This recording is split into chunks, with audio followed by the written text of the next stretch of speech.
मुस्लिम पक्ष की ओर से कहा जा रहा है कि ये गैर कानूनी है। अगर आप ये परमिशन, आप ये मांग कर रहे हैं कि हम कोर्ट में आए हैं, हमारे पास कोई सबूत नहीं है, तो कोर्ट इस बात का ऑर्डर दे कि सबूत इकट्ठा किया जाए और एएसआई जो है केस को हमारे मजबूत करे। ये साफ तौर पर मुस्लिम पक्ष जो है अपनी दलील में ये कह रहा है कि इनके पास जो वादी पक्ष की महिलाएं थी, सीजेआई ने ये भी कहा कि उनकी जो एप्लीकेशन थी वो आप पढ़ के बताइए। उन्होंने वो पढ़ा और कोर्ट किया कि इसमें साफ लिखा है कि कोई सबूत नहीं है इसका कि वहां पर मंदिर है। तो सीधे तौर पर यह कहा जा रहा है कि कोर्ट इसका ऑर्डर दे कि एएसआई सर्वे हो और सर्वे के बाद में ये सबूत इकट्ठा हो और फिर हम अपने केस को मजबूत करके और प्रूव कर पाएं कि वहां पर क्या है। जो कल्पना और मनगढ़ंत शब्द का इस्तेमाल यहां पर किया गया है, तो ये मुस्लिम पक्ष कह रहा है कि इनके पास में जब कोई सबूत ही नहीं है तो किस आधार पर एएसआई सर्वे की मांग की जा रही है। हिंदू पक्ष ये बात कह रहा है कि मुस्लिम पक्ष ये कह रहे हैं कि 1000 साल पुरानी ये मस्जिद है, तो ये मस्जिद है या ये मंदिर था, ये पता लगाने के लिए एएसआई सर्वे कराना बहुत जरूरी है, जिसकी मांग हिंदू पक्ष ने यहां पर की है और इसी का पुरजोर विरोध पहले दिन से ही मुस्लिम पक्ष ने किया है।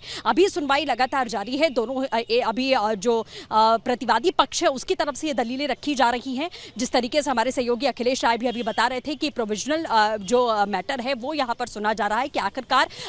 मामला क्या है और क्या क्या किस स्टेट में इसकी सुनवाई यहाँ पर हो रही है वो आपने देखा और इसमें सिर्फ अभी मुस्लिम पक्ष की ओर से दलील दी गई। इसी के बाद जो है सीजेआई ने कहा कि जो वादी पक्ष है यानी कि 4 महिलाओं का जो जिक्र है, उनकी जो एप्लीकेशन है आप उसको पढ़ें। और उसके बाद नकवी ने वो एप्लीकेशन पढ़ी और उसमें वो ये पढ़ते हुए साफ तौर पर कह रहे हैं कि पहले जो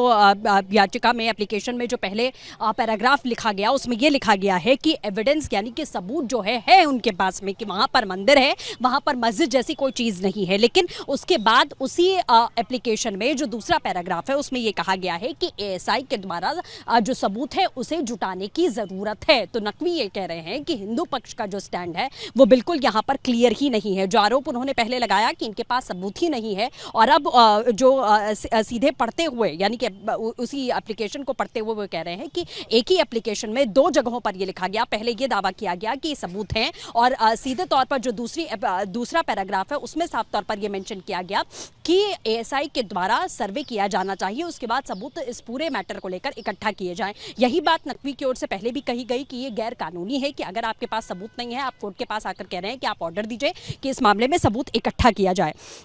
इसी के साथ आपको बताएं, उन्होंने जैसा हमने आपको बताया कि उन्होंने कहा कि ये गैर कानूनी है कि सबूत इकट्ठा करने के लिए कोर्ट ऑर्डर दे कि एएसआई सर्वे हो, उसके बाद में हम सबूत इकट्ठा करेंगे जो दावा किया जा रहा है। सीजेआई ने सीधे कहा था कि मुस्लिम पक्ष की जो याचिकाकर्ताओं की याचिका उन्होंने दी है उसे आप पढ़िए, क्योंकि उसी को कोर्ट करते हुए नकवी ने इस बात का दावा किया कि उनके पास में यानी कि हिंदू पक्ष के पास में कोई भी सबूत नहीं है। और नकवी ने जब वो याचिका पढ़ी तो साफ तौर पर